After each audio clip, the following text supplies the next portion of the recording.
ভারতীয় আকাশ প্রতিরক্ষার ইতিহাসে এক দীর্ঘ এবং গৌরবময় অধ্যায়ের অবসান ঘটতে যাচ্ছে। ৬২ বছর ধরে ভারতীয় আকাশ পাহারা দেয়া মিগ-21 যুদ্ধবিমান এবার স্থায়ীভাবে অবসরে যাচ্ছে। সময়ের দাবি, প্রযুক্তির অগ্রগতি এবং নিরাপত্তাজনিত বিবেচনায় সোভিয়েত নির্মিত এই কিংবদন্তি যুদ্ধবিমানকে বিদায় জানানোর সিদ্ধান্ত নিয়েছে ভারতীয় বিমান বাহিনী।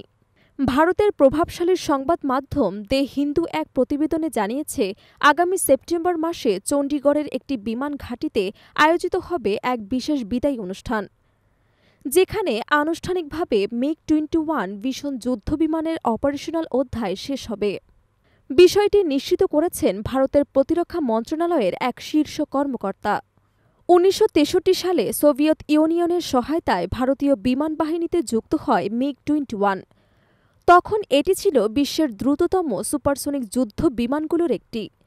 সামরিক পরিসরে ভারতের জন্য এটি ছিল এক যুগান্তকারী অর্জন। যুগ যুগ ধরে মিগ-21 ভারতীয় আকাশ প্রতিরক্ষার প্রধান ভরসা হয়েছিল। এটি কেবল যুদ্ধ বিমান নয়, বরং ভারতের সামরিক ইতিহাসের এক গৌরবময় প্রতীক। বর্তমানে বিমানটি ২৩ নম্বর স্কোয়াড্রন এবং প্যান্থারস ইউনিটের অধীনে ব্যবহৃত হচ্ছে। যুদ্ধক্ষেত্রে অসংখ্যবার এর সাফল্য প্রমাণিত।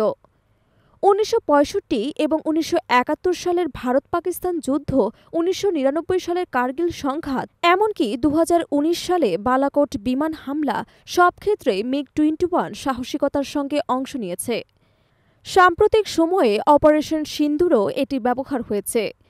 ২০১৯ সালের ২৭ ফেব্রুয়ারি পাকিস্তানের বিরুদ্ধে ডগফাইটে অংশ নিয়ে আলোচনায় আসেন উইং কমান্ডার অভিনন্দন বর্তমান।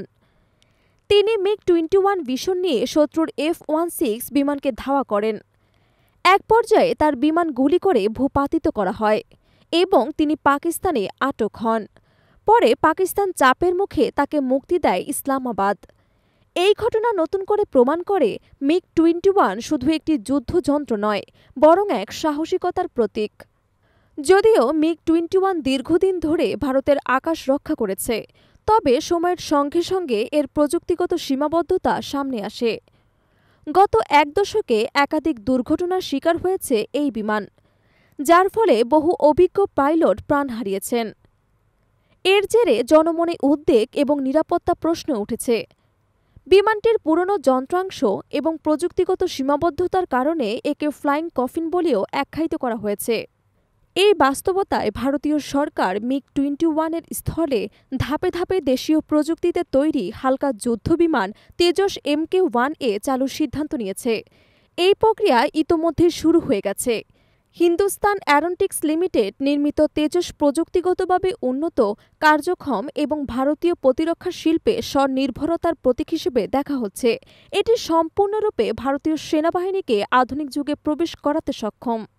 মিগ-21 এর অবসান শুধুই এক প্রযুক্তিগত ট্রানজিশন নয়, বরং এটি ভারতীয় প্রতিরক্ষার ইতিহাসে এক আবেগঘন এবং সম্মানজনক সমাপ্তি। যদিও দুর্ঘটনার কারণে সমালোচনার মুখে পড়েছিল এই বিমান, তবে সামরিক বিশেষজ্ঞরা মনে করেন এটি ভারতের জন্য এক গৌরবময় অধ্যায়। এটি ভারতের আকাশ প্রতিরক্ষার প্রথম যুগে এক যুগান্তকারী ভূমিকা রেখেছে।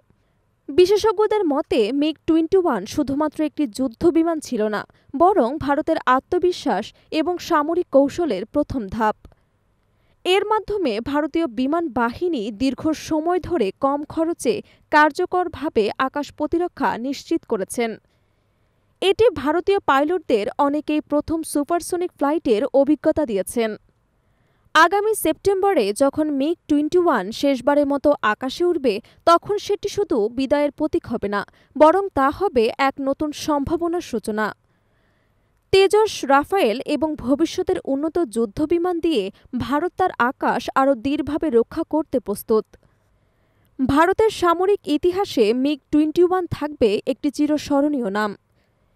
এটি একটি যুদ্ধযন্ত্রের বেশি, এটি এক যুগের গল্প, এক দেশের সাহসিকতার অধ্যায় এবং ভবিষ্যতের জন্য একরকম প্রেরণা। এক সময়ের আকাশ জয়ের প্রতীক মিগ-21 আজ গর্বের সঙ্গে বিদায় নিচ্ছে, রেখে যাচ্ছে ইতিহাসের পাতায় অবিস্মরণীয় স্মৃতি।